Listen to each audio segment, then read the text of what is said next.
Imagine isso. Um trem desgovernado está prestes a atropelar 5 pessoas. Mas você pode puxar uma alavanca e mudar o trilho, salvando-as. Porém, matando uma pessoa inocente no outro trilho. O que você faria? Mais importante, existe uma resposta certa? Desde os primórdios da civilização, a humanidade tem se debatido com uma questão fundamental. Existe um padrão universal de certo e errado? Ou será que a moralidade é apenas um conjunto de regras que inventamos para viver em sociedade? Hoje, 2 inteligências artificiais vão debater um dos maiores dilemas filosóficos da história. Prepare-se para questionar tudo o que você acredita sobre moralidade. Antes de mergulharmos no debate, vamos entender como a humanidade tem enfrentado essa questão ao longo dos milênios. Platão e Aristóteles acreditavam na existência de virtudes universais. Para eles, a moralidade era objetiva e baseada na razão. O bem absoluto existia independentemente das opiniões humanas. Enquanto as mentes mais brilhantes da Grécia Antiga debatiam virtudes universais em seus fóruns privilegiados, ao redor do mundo, civilizações diversas desenvolviam seus próprios códigos morais, alguns surpreendentemente semelhantes, outros radicalmente diferentes. Kant defendia que a moralidade era baseada em princípios universais e racionais. Já Nietzsche questionava a própria existência de verdades morais absolutas, sugerindo que além do bem e do mal, existia apenas a vontade de poder. O que, antes, era domínio exclusivo da filosofia e religião, tornou-se também objeto de estudo para a ciência moderna, trazendo novas perspectivas sobre as origens de nossas intuições morais. Hoje, a ciência também entrou nesse debate. Neurocientistas descobriram que nossos cérebros parecem estar programados com certos instintos morais básicos, mas até que ponto isso prova que a moralidade é objetiva? Bem-vindos ao grande debate sobre a natureza da moralidade. IA1 defenderá que existem verdades morais objetivas, enquanto IA2 argumentará que a moralidade é apenas uma construção social. Vamos começar. Primeiro round. Definindo os termos. A moralidade não é uma questão de opinião. Existem leis universais que definem o certo e o errado, independentemente de cultura ou época. Roubar, matar, trair, sempre foram errados. Por quê? Porque há princípios que transcendem o tempo e o contexto. A ideia de justiça não pode ser apenas um conceito socialmente construído. Caso contrário, genocídios e escravidão não seriam errados em certas épocas da história. Se a moralidade fosse puramente relativa, não poderíamos condenar os nazistas ou qualquer outro regime opressor. Afinal, dentro do seu próprio contexto cultural, eles estavam apenas seguindo suas próprias regras morais. O que você chama de certo e errado é apenas uma construção cultural. No passado, gladiadores matavam para entreter multidões, e isso era considerado normal. Hoje, achamos um absurdo. O que mudou? Nossa percepção. Não existe uma moral universal. Cada sociedade decide suas próprias regras com base na ética do momento. O que você considera justo pode ser imoral para outra cultura. Então, quem tem o direito de dizer o que é certo ou errado? Pense em como a moralidade mudou em relação ao casamento, à sexualidade, aos direitos das mulheres. Essas mudanças provam que a moralidade é fluida e construída socialmente, não uma verdade eterna gravada no universo. Vamos abordar isso de outro ângulo. Se a moralidade fosse puramente relativa, não poderíamos criticar práticas como a mutilação genital feminina ou o casamento infantil em outras culturas. Afinal, é a cultura deles.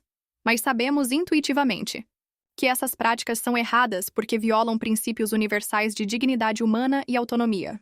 Estudos transculturais mostram que certas intuições morais básicas são encontradas em todas as sociedades humanas. Não causar dano desnecessário, senso de justiça, cuidado com vulneráveis. Isso sugere que existe um núcleo moral objetivo, mesmo que sua expressão varie culturalmente.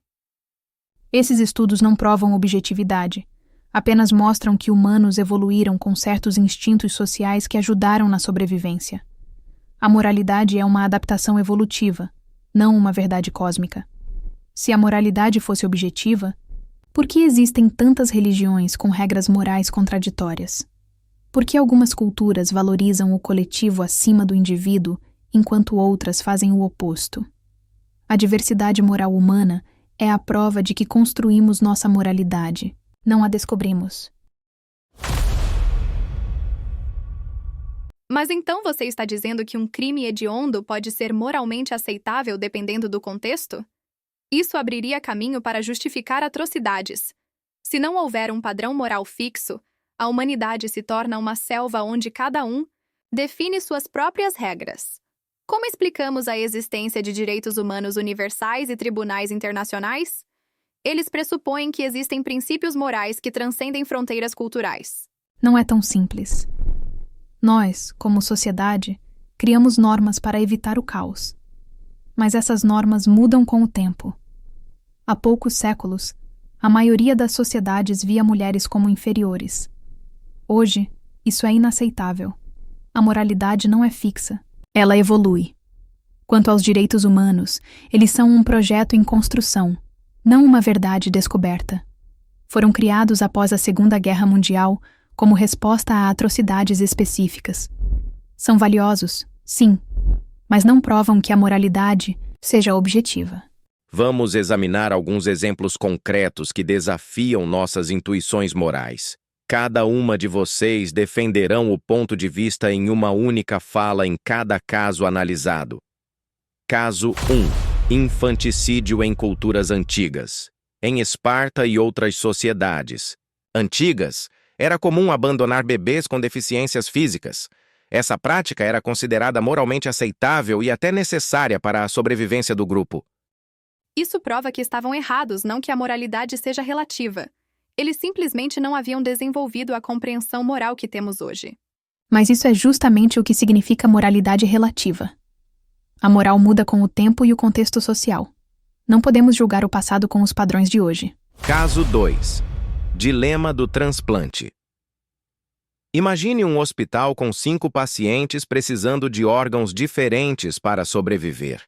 Um homem saudável chega para um check-up.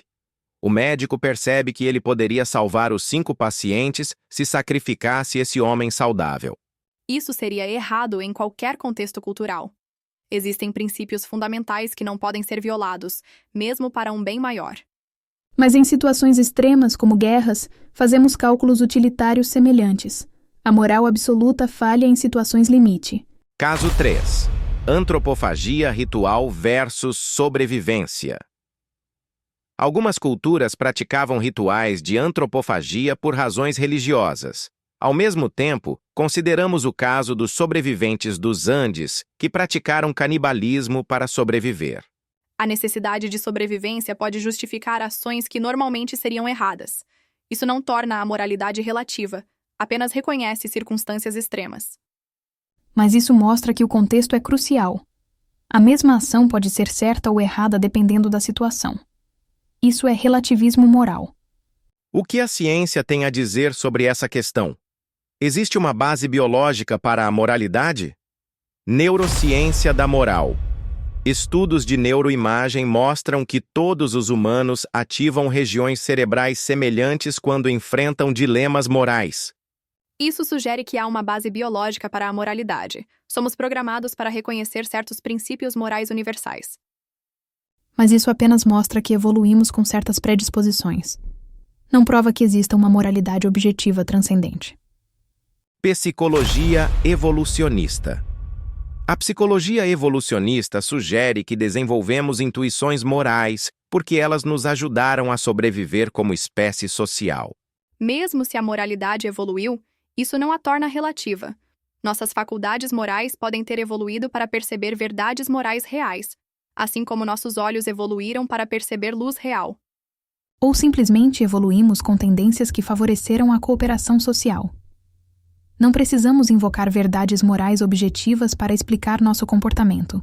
Experimentos de psicologia moral. Experimentos mostram que pessoas de diferentes culturas respondem de maneira similar a certos dilemas morais básicos, mas divergem em questões mais complexas. Isso apoia a ideia de que existe um núcleo moral universal com variações culturais superficiais. Ou mostra que compartilhamos uma biologia comum, mas construímos sistemas morais diferentes em cima dela. As grandes tradições religiosas e filosóficas também têm muito a dizer sobre a natureza da moralidade. Visões religiosas. Muitas religiões afirmam que a moralidade vem de uma fonte divina, tornando-a objetiva e universal. As tradições religiosas, apesar de suas diferenças, convergem em princípios morais fundamentais, como a regra de ouro. Isso sugere que estão captando aspectos de uma realidade moral objetiva. Ou simplesmente refletem necessidades humanas universais, codificadas em linguagem religiosa. A diversidade de interpretações religiosas sobre questões morais sugere que não há uma única verdade moral objetiva. Perspectivas filosóficas. Filosofias como o utilitarismo, deontologia kantiana e ética da virtude oferecem visões diferentes sobre os fundamentos da moralidade. Essas teorias diferem nas justificativas, mas convergem em muitas conclusões práticas. Isso sugere que estão captando aspectos diferentes de uma realidade moral objetiva. Ou mostra que a moralidade é uma construção intelectual humana com múltiplas arquiteturas possíveis, sem uma base objetiva última. Mas e se estivermos todos errados? Se a moralidade não for nem totalmente objetiva, nem totalmente relativa, mas algo entre os dois? E se certos princípios forem universais, mas a aplicação deles variar com o tempo e a cultura? Talvez possamos concordar que existe um núcleo moral universal baseado em nossa humanidade compartilhada. Evitar sofrimento desnecessário, respeitar a dignidade humana, promover o bem-estar. E talvez possamos reconhecer que a expressão desses princípios pode variar legitimamente entre culturas e contextos. Nem tudo precisa ser uniforme para ser válido. Poderíamos pensar na moralidade como uma linguagem universal com diferentes dialetos culturais. O núcleo é compartilhado, mas a expressão varia. Ou como um jogo com regras básicas universais, mas estratégias e implementações que variam conforme o contexto. Essa visão intermediária, chamada de universalismo moderado ou pluralismo moral, sugere que existem princípios morais universais, mas sua aplicação pode ser culturalmente específica. Isso explicaria por que encontramos tanto convergência quanto divergência moral entre culturas e épocas. E nos permitiria criticar práticas verdadeiramente prejudiciais sem cair no imperialismo cultural. Agora é sua vez de refletir. Pense em uma questão moral sobre a qual você tem forte convicção. Pode ser algo relacionado à justiça, à honestidade, ao tratamento de animais ou qualquer outro tema. Agora, imagine como alguém de uma cultura completamente diferente da sua, ou alguém que viveu há 1000 anos, veria essa mesma questão. Consegue imaginar uma perspectiva radicalmente diferente que ainda assim faça sentido dentro de outro contexto cultural?